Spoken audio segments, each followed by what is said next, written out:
आज जो राष्ट्रीय खेल दिवस है, ये तो सभी को पता है कि मेजर ध्यानचंद के नाम से, क्योंकि वो एक ऐसे खिलाड़ी थे जिनका रिकॉर्ड आज तक कोई नहीं तोड़ पाया।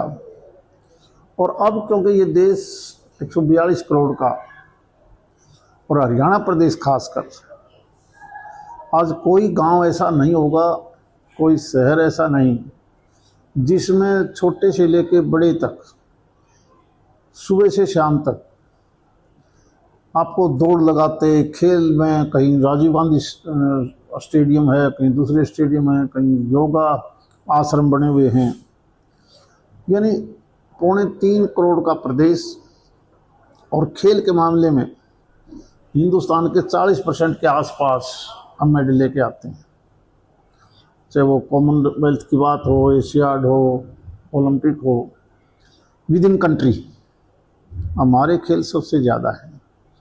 तो आज ये एक पूरा महीना चलने वाला खेल का महीना मान ली, हम 25 सितंबर तक इन खेलों का आयोजन करेंगे। और बतौर सांसद भी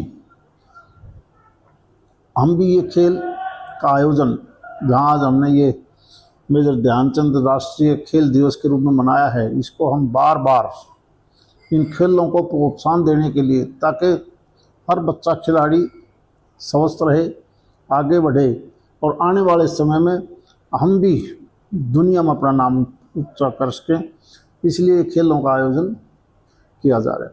नेशनल स्पोर्ट्स पॉलिसी भी बनाई हुई है, तो हरियाणा सरकार ने तो आज से विजयी भव योजना शुरू की है, जो और ओलंपिक 2036 की तैयारी में। बिल्कुल, राष्ट्रीय खेल जो नीति बनी है, अभी जो पीछे सेशन चला हुआ था, हालांकि उसके अंदर कहीं ना कहीं विपक्ष ने तो हिस्सा नहीं लिया उस बिल के ऊपर, लेकिन एक ऐसी पॉलिसी लेके आए हैं, इसके बाद मैं पूरे विश्वास से कह सकता हूं कि हम खेलों में भी बहुत तेज़ी से आगे बढ़ेंगे।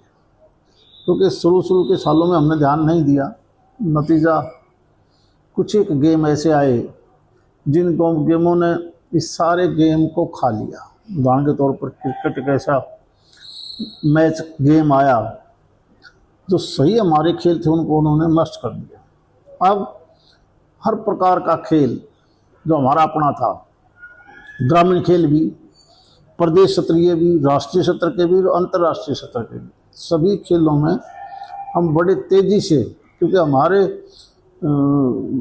खिलाड़ियों में बहुत ज़्यादा, आप देखोगे ना, आप पोटेंशियल है, पोटेंशियल, और इस प्रकार से पोटेंशियल होने के कारण हम कहीं ना कहीं जो पीछे रहे थे, वो आगे ऐसा मौका नहीं मिलेगा। हम देखना बहुत तेज़ी से आगे बढ़ेगा ये देश खेलों के मामले में। आपने सेशन का जिक्र किया, सेशन में काम बहुत कम हुआ, वाकआउट ज़्यादा। बदकिस्मती है देश की, सारे देश की निगाहें रहती हैं पार्लियामेंट में, लोकसभा हो या राज्यसभा, और उनके ऊपर भी आप हिस्सा ना लो। उन्हीं के द्वारा बार बार बुलाया गया सेशन बुलाओ, खासकर सिंदूर के मामले में। और केवल उसमें नहीं, मणिपुर में भी वो पिछले कई साल से लग रहे थे, उसका बिल आया तो भी।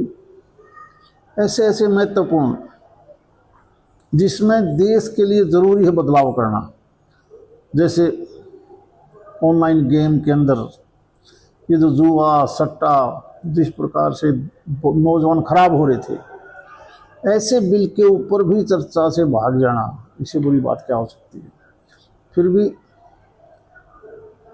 मैं मान के चलता हूँ, इतनी डिस्टर्बेंस के बाद भी पार्लियामेंट में बहुत से अच्छे कानून बन के आए हैं, और उनका बहुत बड़ा फ़ायदा मिलेगा।